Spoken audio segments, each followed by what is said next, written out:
Good evening, everyone. Welcome to this evening's webinar that's being held tonight in partnership between Integrity Systems Company and Agriculture Victoria. My name is Ree Young, and I'm the Communications Manager here at ISC, and I'll be your host for the webinar this evening. Just to sort of give you a bit of an idea, the webinar tonight is designed to sort of help you understand the red meat integrity system and how it works. So that you can, ensure that our industry continues to produce the quality red meat that is safe to eat and fully traceable. Just like extend thank you to you all for be doing our best to answer those in the Q&A box this evening. We've got representatives here from ISC and also from Agriculture Victoria on hand to answer any other questions that you might have. So please, at the bottom of your screen, you'll see a Q&A box. And as your questions come to mind, just pop them in there and the team will be on hand to answer those.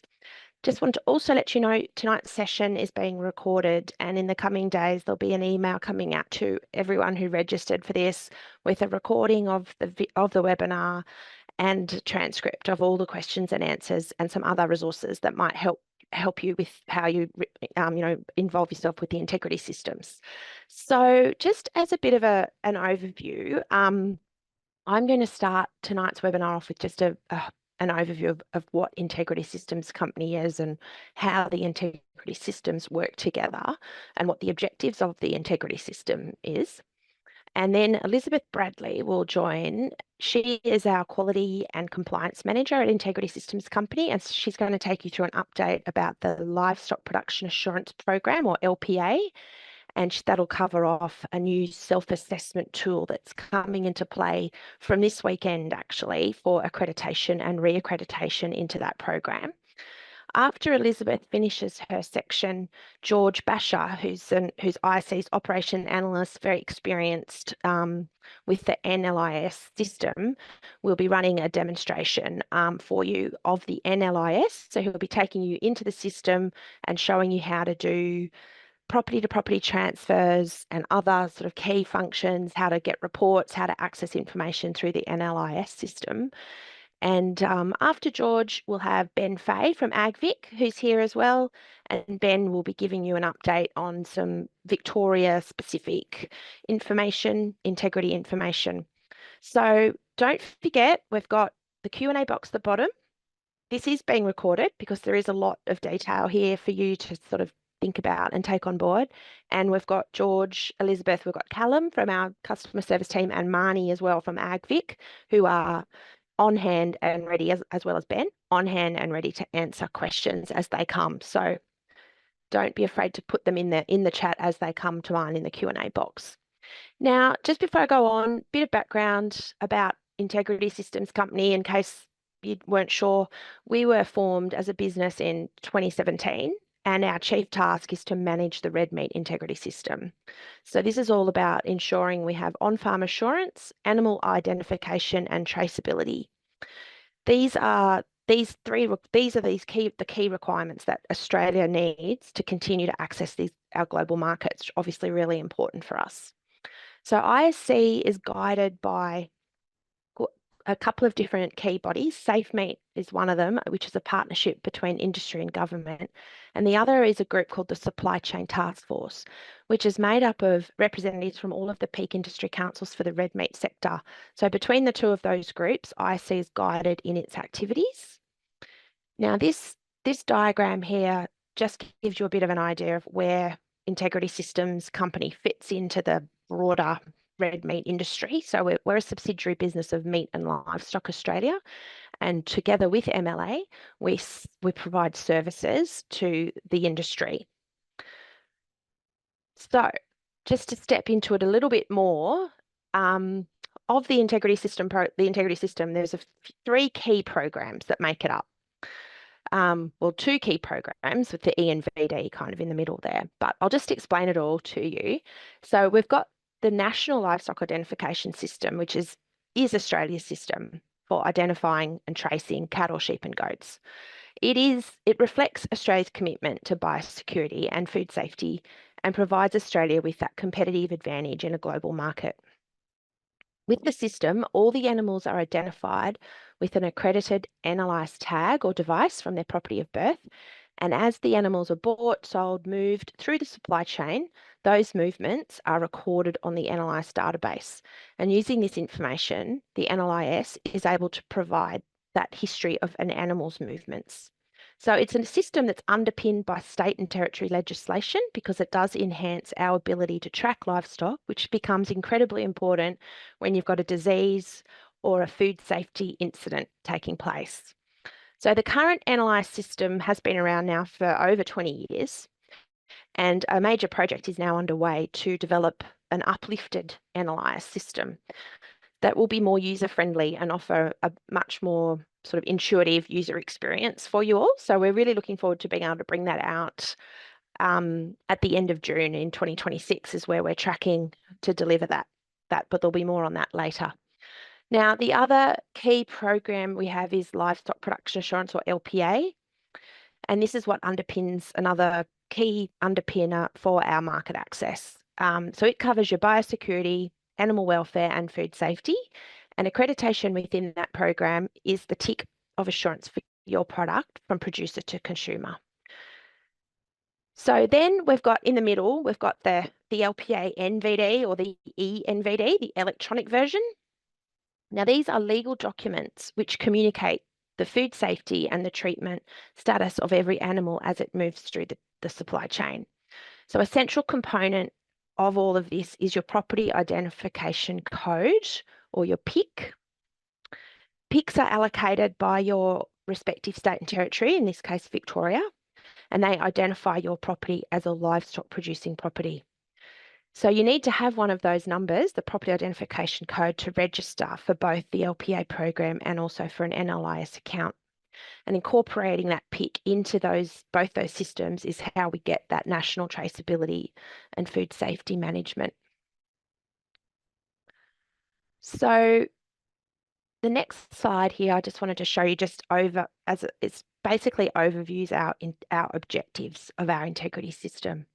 So number one is that we've got a system that's linked through those property identification codes to create that traceability and food safety in one system. It's really important. Next, we have that the NVDs or the eNVDs are used to prove that those LPA requirements are being met as the stock moves through the chain.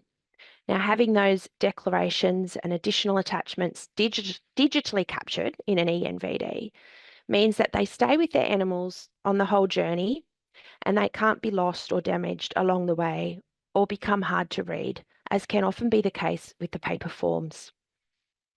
So another key objective is that LPA producers are all supported in running their businesses in accordance with these requirements. And we have a lot of support there available on our website to help customer team ready to help you through that. And then this ultimately leads us to the place where we have Australian red meat, which is of high quality and remains in demand all over the world, which is something that we all want. So before I move on to Elizabeth, I'll just take you through my top 3 integrity takeaways. I guess number one is around renewing your LPA accreditation when it falls due. You will be notified. You'll get a letter or an email or an SMS to let you know that it's time to reaccredit in the program. Using this renewal process gives you a really good chance to sort of be more across the LPA requirements and what they are. This includes ensuring that your traceability requirements are being met, obviously extremely important, and it helps you as well to plan with a biosecurity plan, having that organised and all your records up to date. My next top 3 takeaway is around ensuring your NVDs and your eNVDs or your eNVDs are complete and accurate. So the eNVD system has been evolving over the last few years and has undergone a fair amount of improvement, particularly probably in the last 12 months, to make it a more accessible system for all types of users, including other users through the supply chain. We really encourage you to give it a go. We've got plenty of information on our website about it. But we do say just to check in with your receiver that that they're ready and able to receive an ENVD. It's also important to note that you can SMS or email a consignment as a submitted consignment as a PDF attachment to an email or a text. So it's a lot of people trying to get that message out there that you can do that as well. Lastly, before I hand you over to Elizabeth, is about property to property transfers on the NLIS. Extremely important. It is the receiver's responsibility to make sure this happens.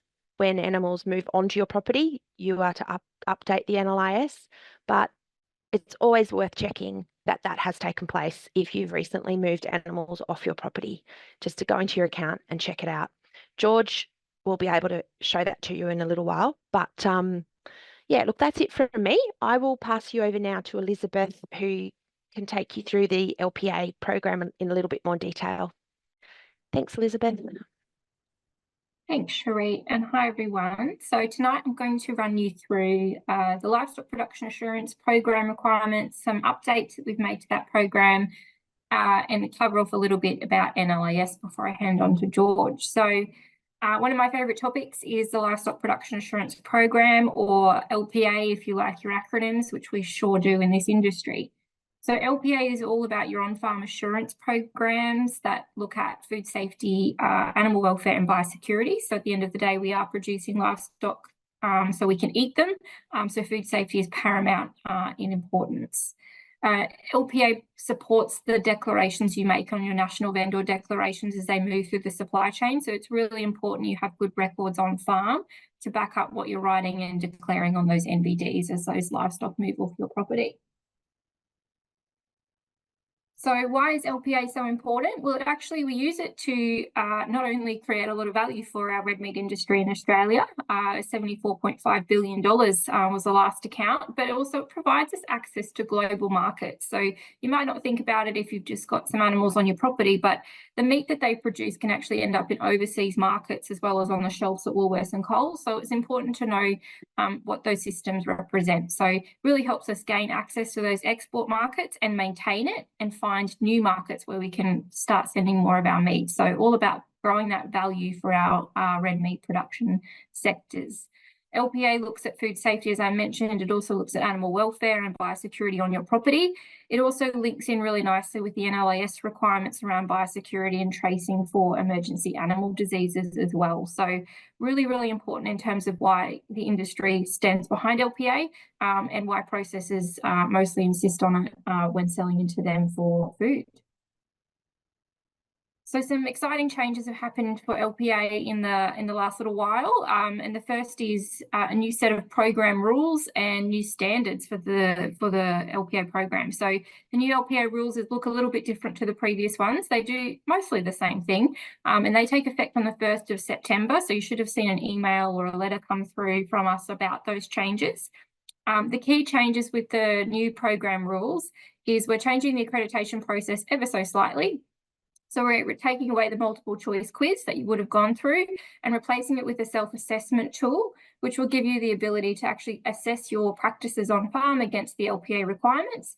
And then we actually give you a recommendation report at the end of that to help you with your compliance.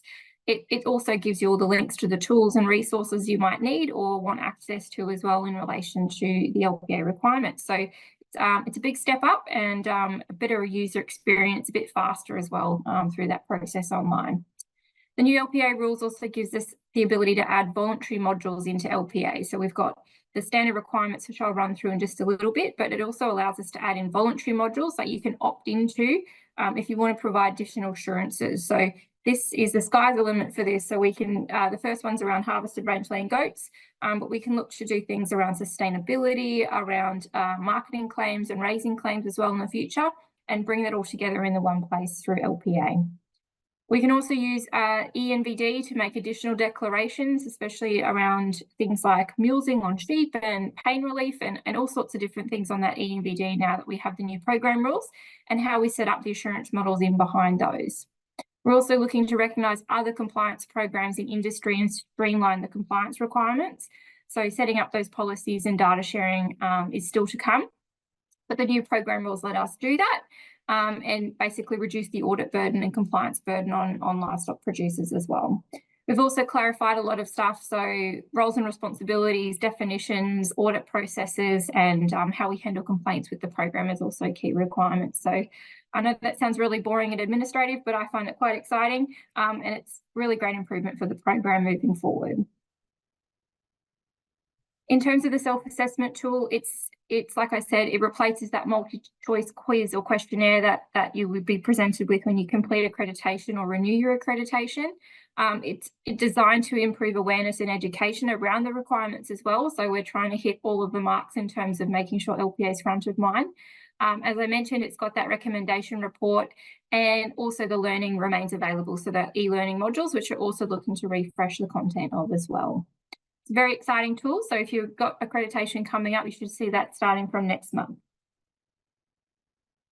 As a reminder, so we'll run through the different requirements around the LPA program. So we have 7 modules, or 7 elements as we used to call them, which contain the requirements that you need to meet or demonstrate as part of being LPA accredited. So they're up on screen there, but I'll run you through them in terms of the key things to remember for what you need for LPA.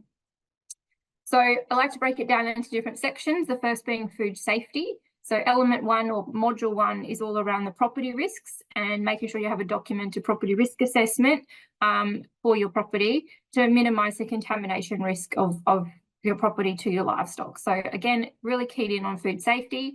Once you've done it once, you generally don't need to do it and keep going back to it unless something changes on the property. So kind of do it, set it, forget it, and make sure it's there. If you do have an audit, it's one of those common ones that people forget about. So it's a key requirement for food safety.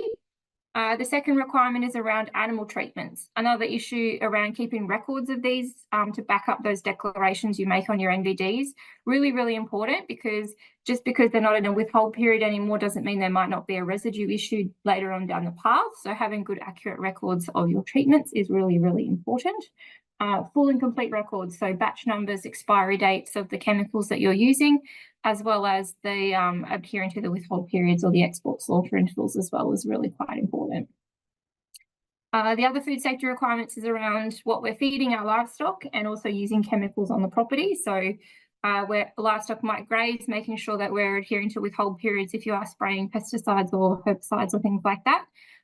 Keeping same amount of records that we do for animal treatments for chemical use on the property, so we can back up and make sure we've got those residue risks controlled, and that if you have grazed them in that withhold period, you're declaring it on that NDD.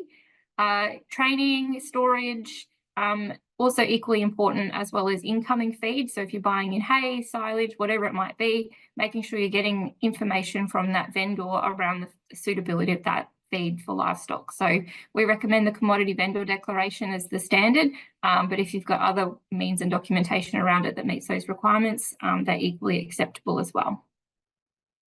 And the final requirement around food safety we talk about is preparing livestock for dispatch. So this one kind of crosses over into welfare. It's around your fit to load requirements, so making those animals are going to make that journey, that they're well. We have the MLA fit to load guide that really explains what's fit to load and what's not. Having access to that's free resource, so recommended if you don't have it. Again, making sure that you're just checking the right livestock and that they're good for the journey, your equipment's suitable and safe, and you're keeping records of your transport provider, so you've got that backup in terms of what that transport's happened. So really straightforward stuff that I know you're all doing already, just a good reminder. The other 2 modules in LPA that we talk about that were added into the program in 2017 is around biosecurity on farm. So this talks about what you do on your property in relation to minimising biosecurity risks. So the key thing here is having a biosecurity plan for your property that's applicable to your property. So it has to be suitable, reasonable, and implementable for you. Not every biosecurity plan is going to look the same because not everyone has the same risks.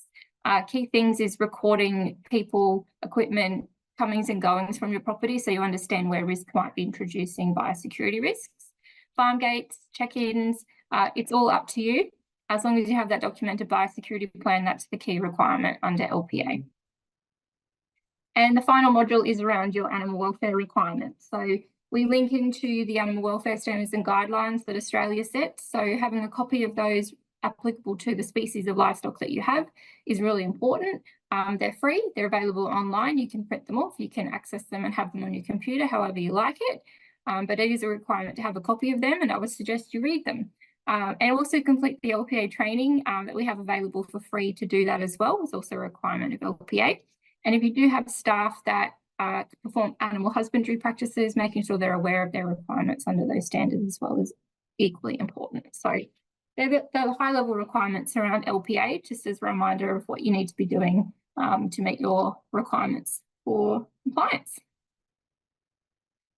A key thing I want to talk about, which is Module 5 of LPA, and a focus of a lot of traceability, is around Module 5 of the program, which is all around livestock transactions and movement. So this is where NVDs come into it. This is where NLIS comes into it, and it kind of comes together.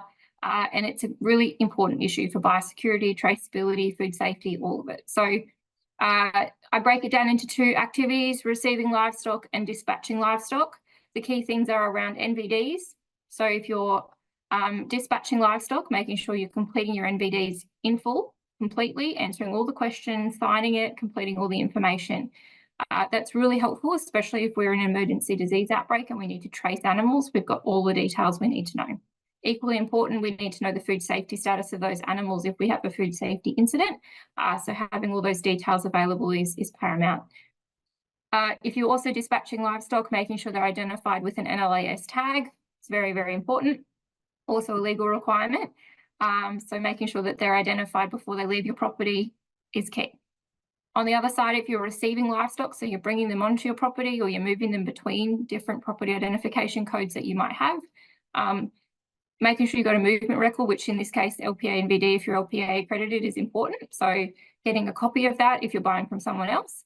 And also recording the livestock movement in the NLIS database onto your pick. So as Cherie mentioned, really important to make sure that you as the receiver are responsible in that case for moving them onto your property.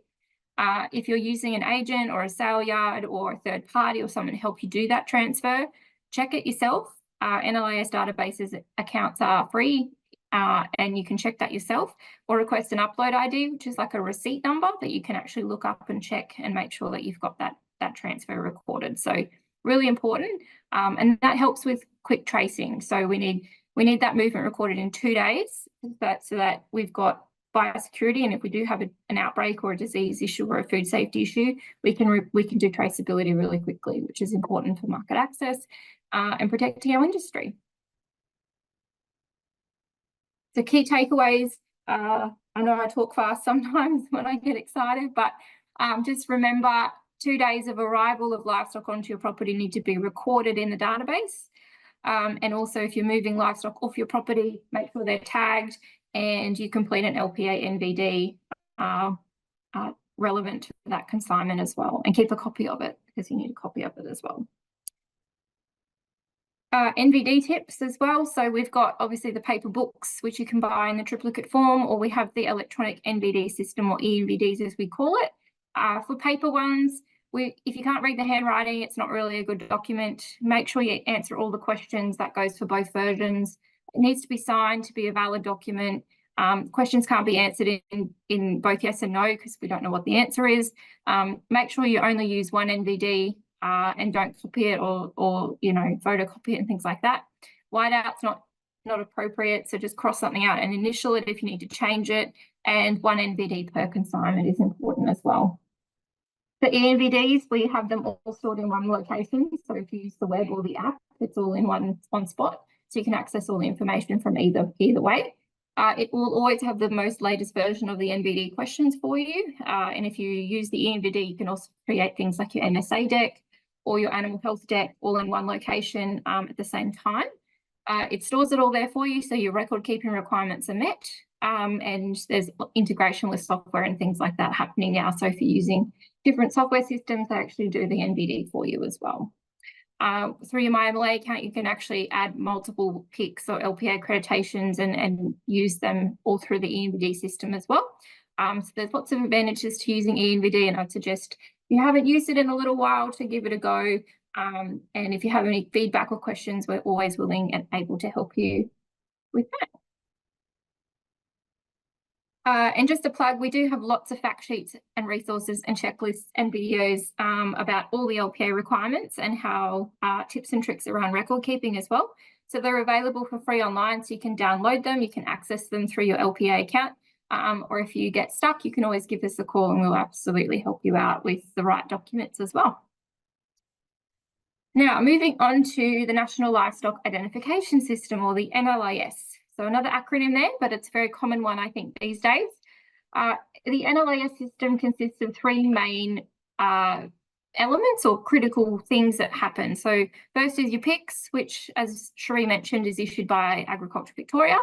Next is identifying your livestock with those NLIS approved tags. And the third is recording those movements in the database. So really important for biosecurity and traceability, especially if we have a disease outbreak or a food safety incident. We need to really know really quickly where those animals have been to mitigate any spread of disease. As a reminder, I mentioned it before, but making sure you apply the right devices to your livestock is important. So they have to be identified before they leave your property. Ideally, those tags need to stay with those animals for their lifetime. Of course, if they fall out, you can always reapply a new device. If it's no longer on the property of birth, it needs a post-breeder tag, which is orange for cattle or pink for sheep and goats. If you regularly introduce livestock to your property, having a replacement of post-breeder tags is important so you can identify them correctly and replacing them frequently if they do fall out or stop working for some reason. We've got the colour chart up screen. So we've got the year of birth colours for sheep and goats, which is able to be used. And also for cattle, it's orange and white. In terms of animal identification, so I know Victoria's been doing sheep and goat electronic identification for quite some time already, but sheep devices can only be used on sheep and goat devices only used on goats. So the right codes and letters are applicable for those, and they actually get printed on the outside of the tag. So S and T for sheep and K and L for goats in that middle number is a good check if you're unsure. If you have both sheep and goats on your property, it's good to check before adding them to the animal. And finally, the last kind of requirement around NLIS is the one that George will run you through in just a little bit, but it's around recording livestock movements in the NLIS database. So important things here, like I mentioned, you can get an NLIS account. It's free. The more you play with it, the more comfortable it feels. You can't break the system. You can click on things. You have to click confirm to confirm things, so don't feel like you're going to break it. The key thing, if you're receiving livestock, you're responsible for that transfer under legislation. If you're sending or buying via a sale yard, they'll do that transfer for you. And making sure that, when you're dispatching livestock, if you're sending to a feedlot or a processor, they're receiving, so they're the receiving party and will do that transfer off your property.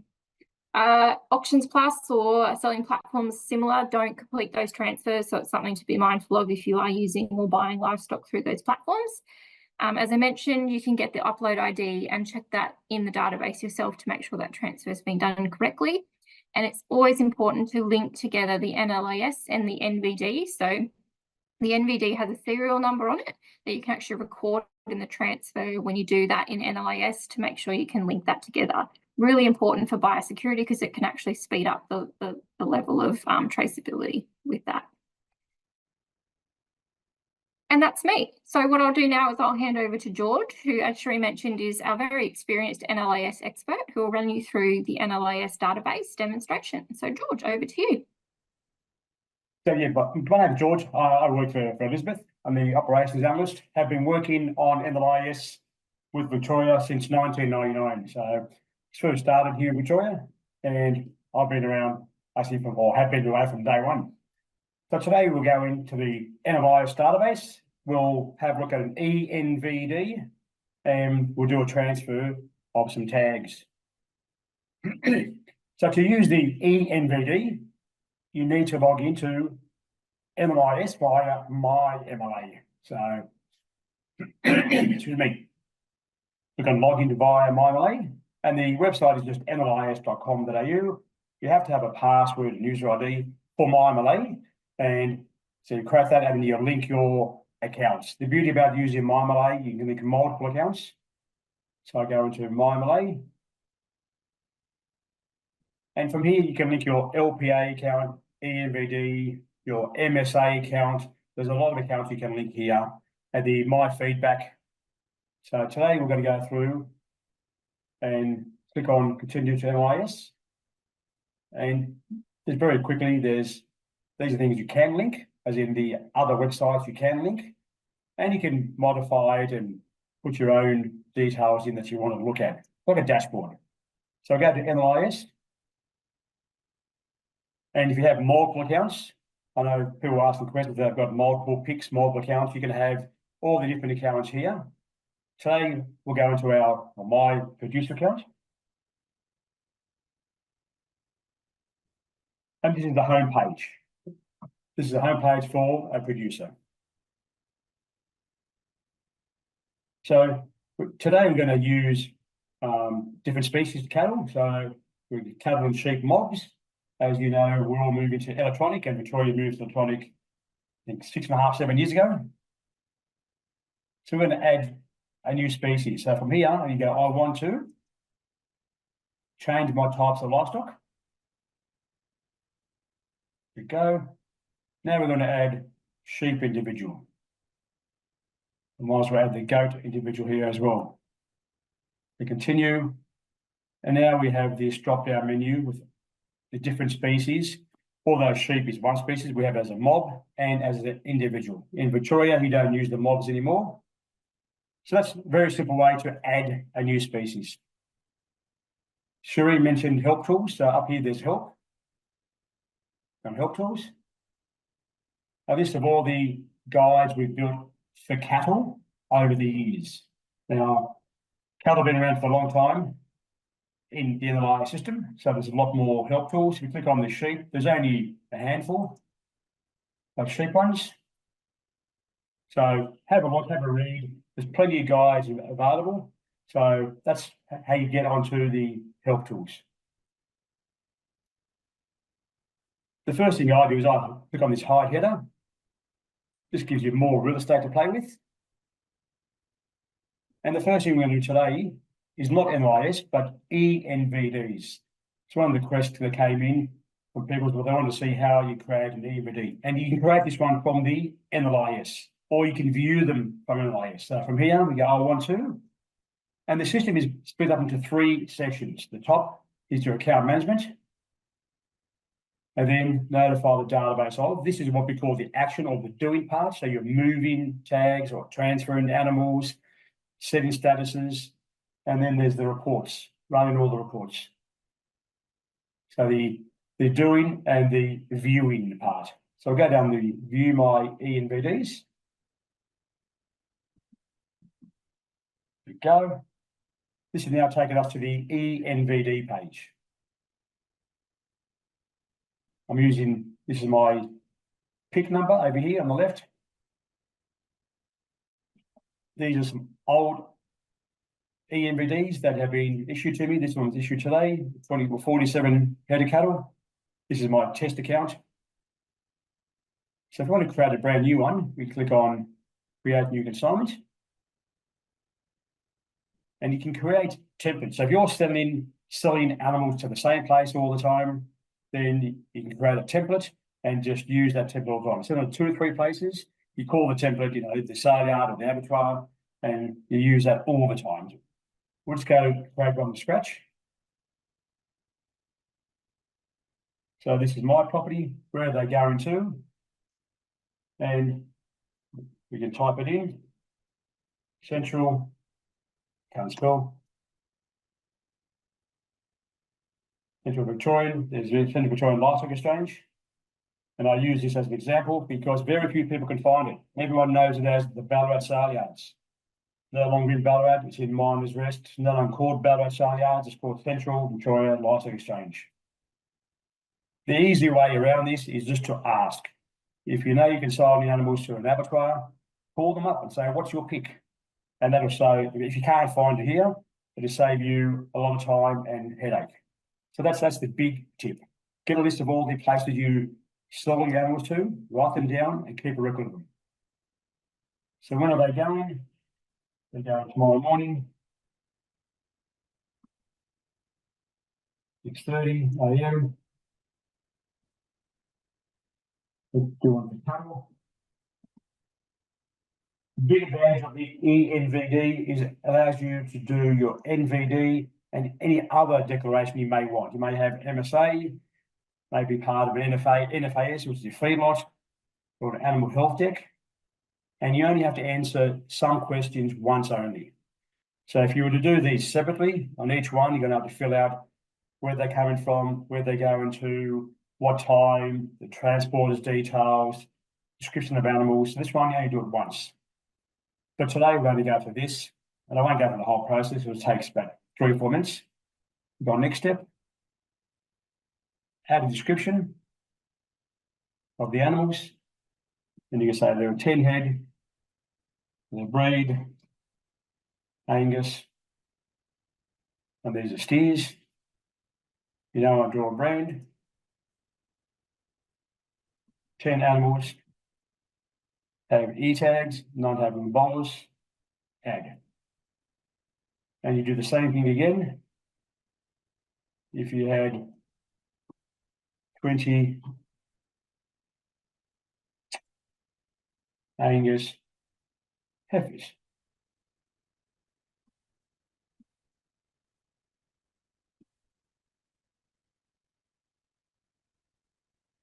So just continue. You can add more in if you want to. Hit next. This is a question you could people often have mistakes with. Have this livestock been born on this property? Have you owned them since birth? People tick yes, and then they, on the paper, they tick yes and they tick 2 to 6 months. Obviously, in this case here, if you tick yes, you don't get any other options. That does eliminate some errors. Click on next. Now, there's the same questions as you see on the NVD. I won't go through them. Again, same questions. You accept the terms and conditions. We have to sign the declaration. I'll use this saved one. I can write it. I can put a new one here.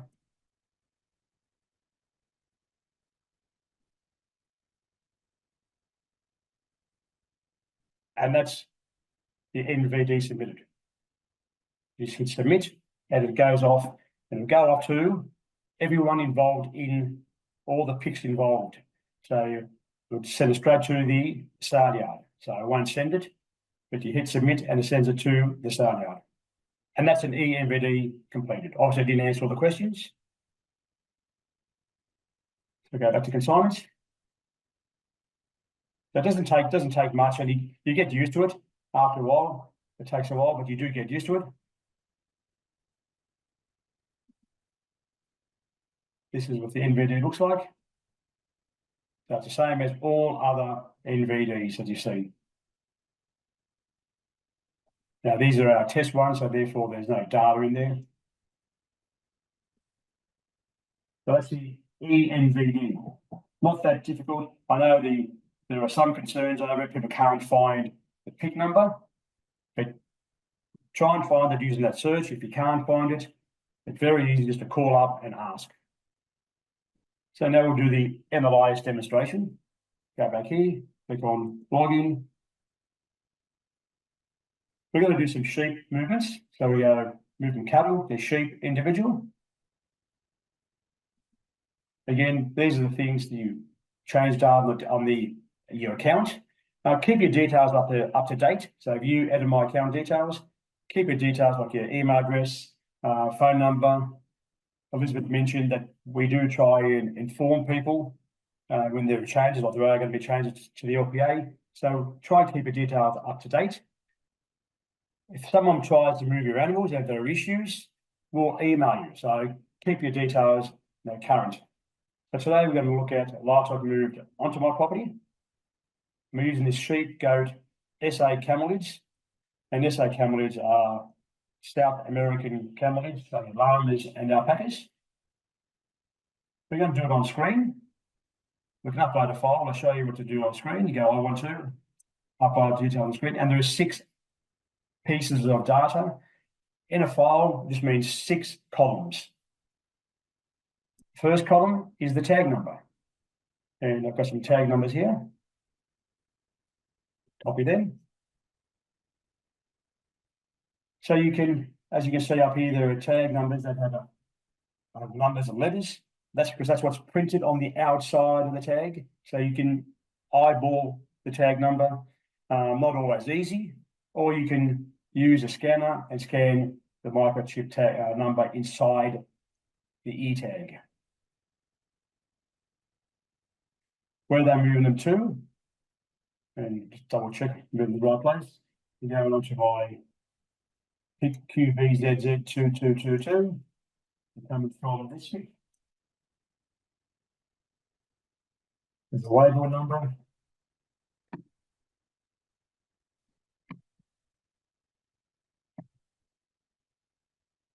So move today and the number of head. And we'll say there's 25 head. There's not 25 tags. There's only 12 tags. And the reason why we have this does two things in one. So it does the normal transfer, as in the eID transfer of the animals.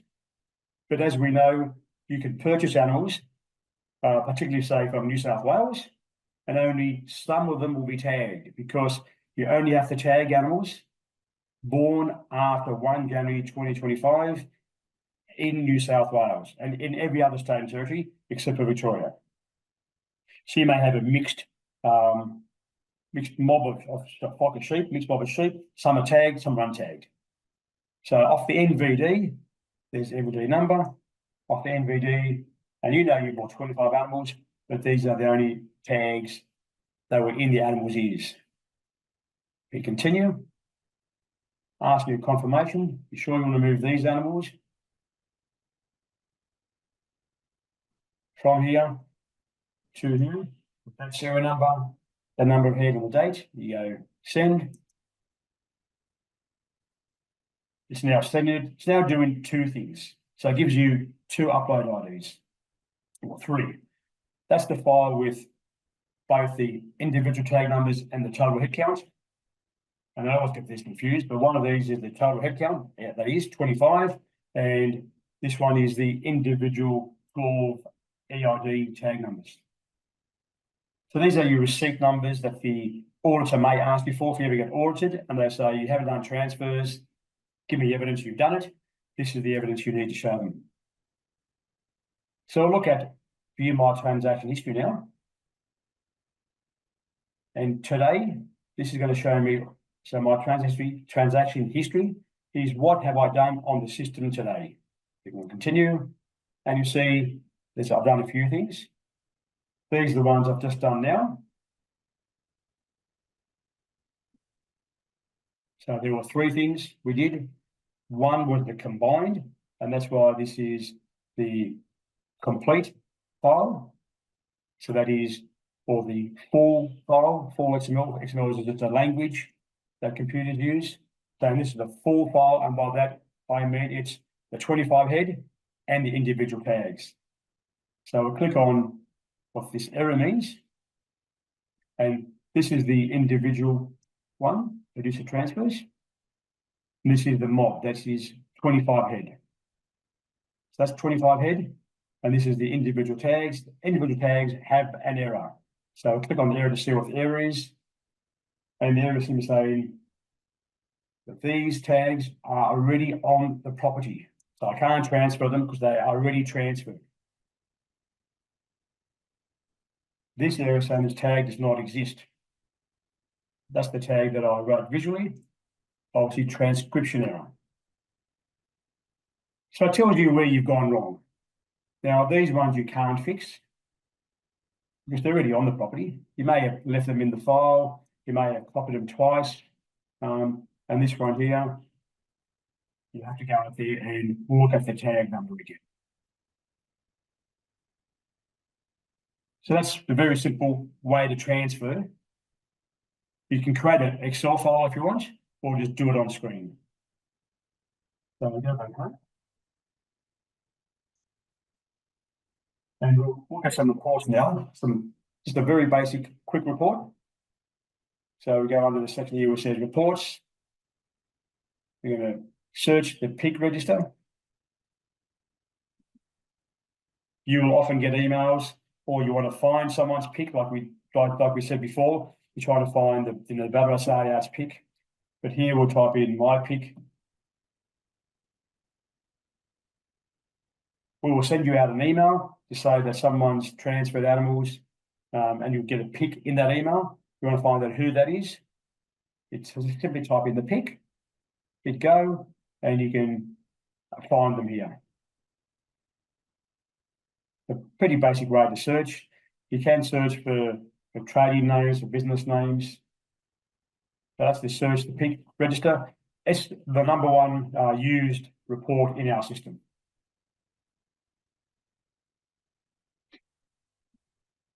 Go back home, view devices on my property, and have a play with this.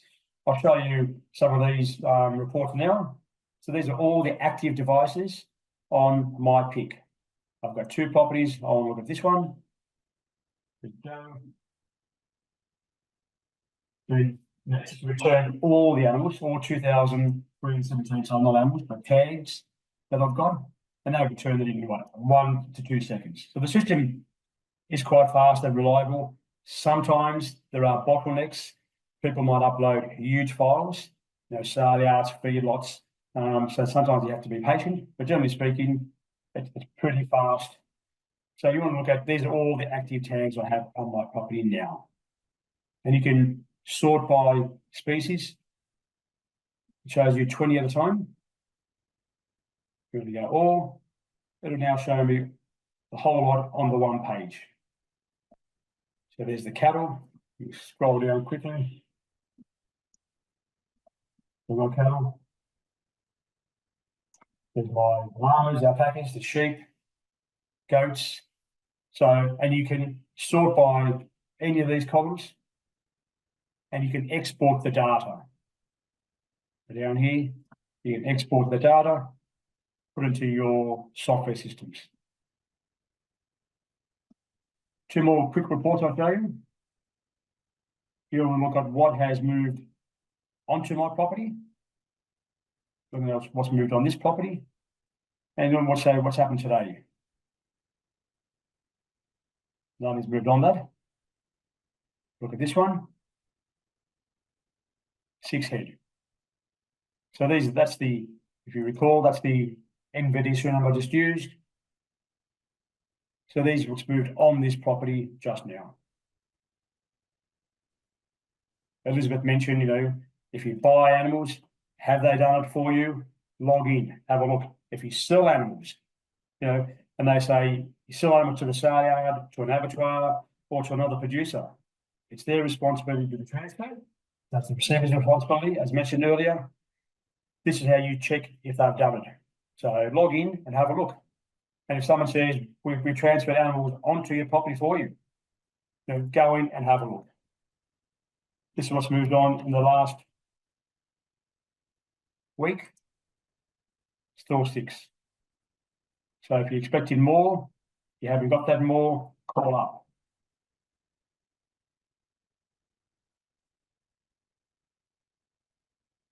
One animal would come onto this pick, QDZZ. So have a play. It's not hard to use. Initially, people find it quite confronting because it's not the standard report that you see on other systems. It is an old system, and as mentioned earlier, we are rebuilding it. So have a play and run as many reports as you can. It's pretty simple. If you have a very large number of sheep, in particular in Victoria, if you have 20,000 sheep, try to run a report over a 5-year period, narrow it down to 3 months, 6 months, and then if it's capable and the report's coming back, you can extend this time frame out to, this is what's moved on this year, so 45, and it is very quick and responsive.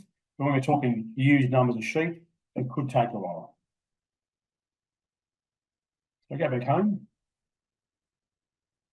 click on cattle, and you slightly different functionality. You notice that this one here, I'll show you in a second. So notice it gets much wider. This movement, livestock movement onto my property, sheep, goats, SA camelids, doesn't show up when you do cattle. So we've modified it to be livestock specific. If you've got multiple livestock, obviously you're able to change it quite easily.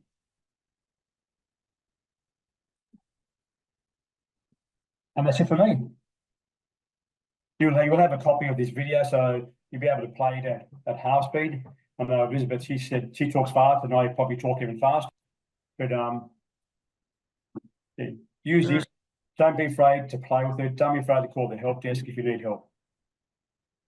Thank you, George. Thank you. Absolutely. No, that was great. Thanks for your demonstration, George. And yes, it will all be coming out in a video, so you can rewatch and check in if needed.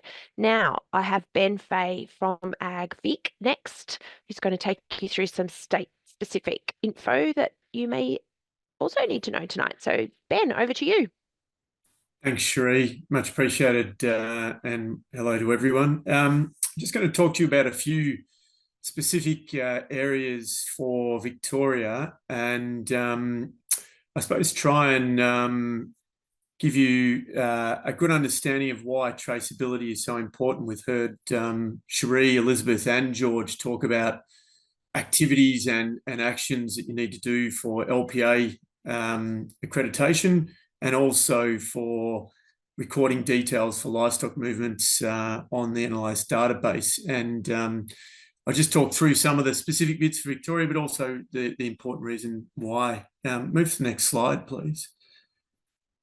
So this is a graphical representation of the movement of livestock, cattle, sheep, goats and pigs into Victoria. And within Victoria, we do a number of tracing exercises. We look at the data that sits on the NLIS database, and we try to make sure that the data is accurate. We try and ensure that it's timely, but also we try and look at some of the trends and issues that we might be faced with if there was an exotic disease outbreak. One of the days we looked at was December 13 in 2023. We did a number of different scenarios for that day, looked at all movements of cattle across the country, all movements of sheep across the country.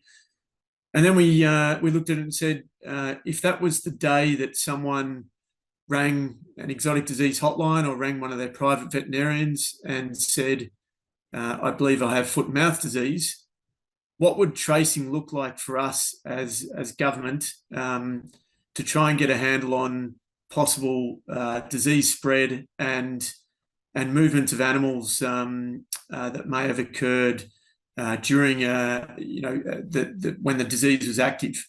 So day one, when we get notified of a disease, isn't always day one for when the disease was actually present and active in the country. And so we look at 14 days prior to knowing when an actual infection has occurred.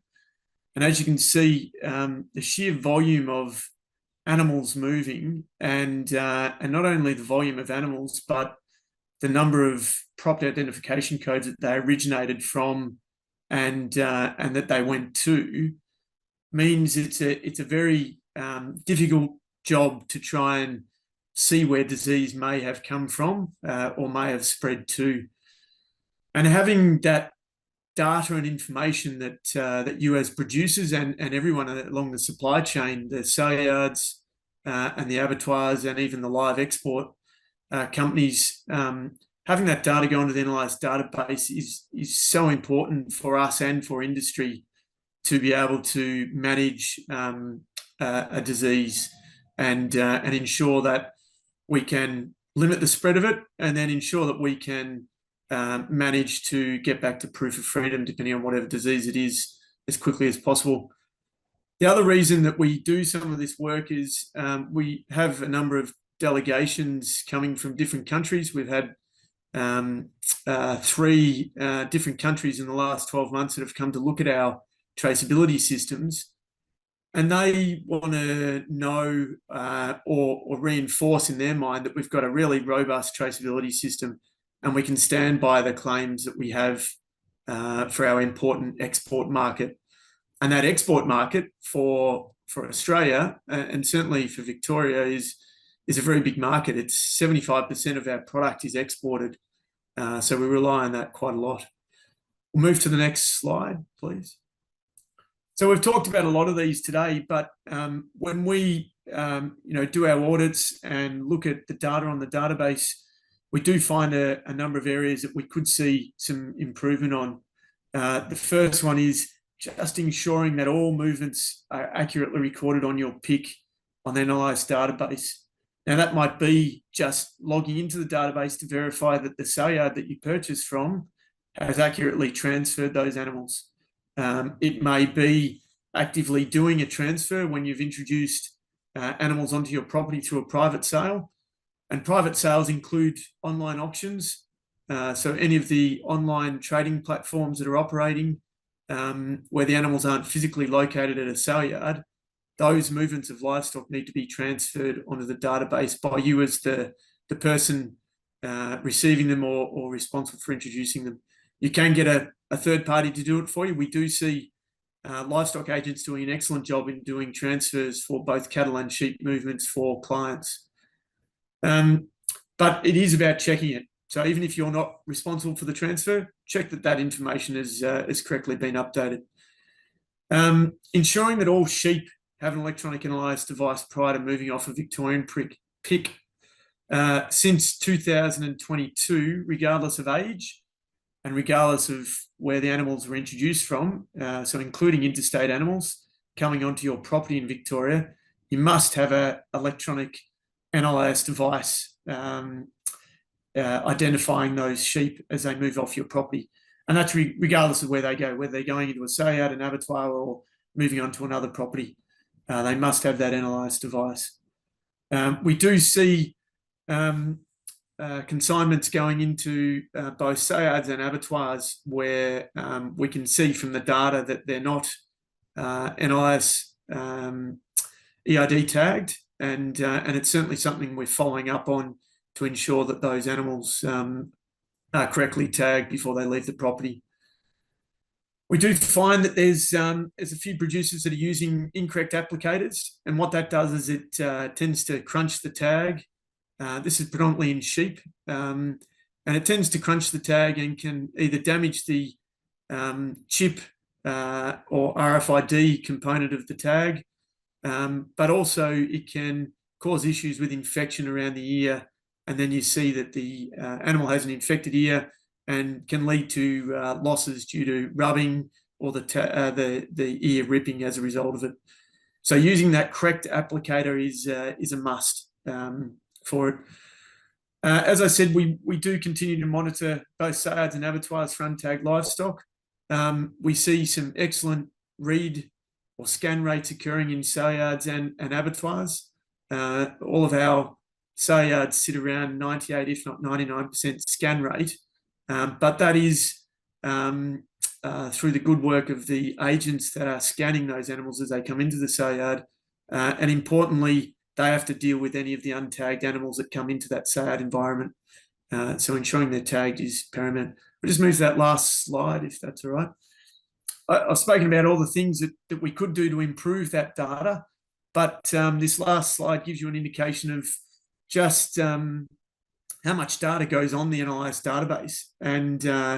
And certainly there's a whole raft of information that goes on there, and it goes on in a timely manner and it's accurate. So we're talking about all the things that you should do to make sure you meet your requirements, both under the LPA and state territory legislation. But you should also feel very proud of the fact that a lot of the information that goes on there is done in a timely manner and is accurate. And as you can see, in 2023, we had over 33 million records entered to the NLIS database for movements of livestock. So property, sale yards and abattoirs. So I think everyone's doing an excellent job. We just some small areas that we could improve on to have greater confidence in the data that's sitting there and knowing when animals move. Thanks, Cherie. Thank you, Ben. That was very good. And thank you to everyone who joined our webinar tonight. We really appreciate your time this evening. There is a survey in the Q&A or the chat box there. We'd really appreciate it if you could fill it in. This sort of feedback really helps us better deliver these webinars for you. And so, yeah, if you take some time to fill that in, there will be an email coming out in the coming days with all the resources and the recording from tonight. But just want to say a big thank you for joining us. It really means a lot to have so many of you here. And also thank you to our panelists, to Ben, George, Elizabeth, Callum, Marnie. It's been great. And thanks for all your questions as well, everyone. It's been really good. So I think that will bring us to the close. So I think we will get this pack out to you in the coming days. But thanks very much for joining us, everybody.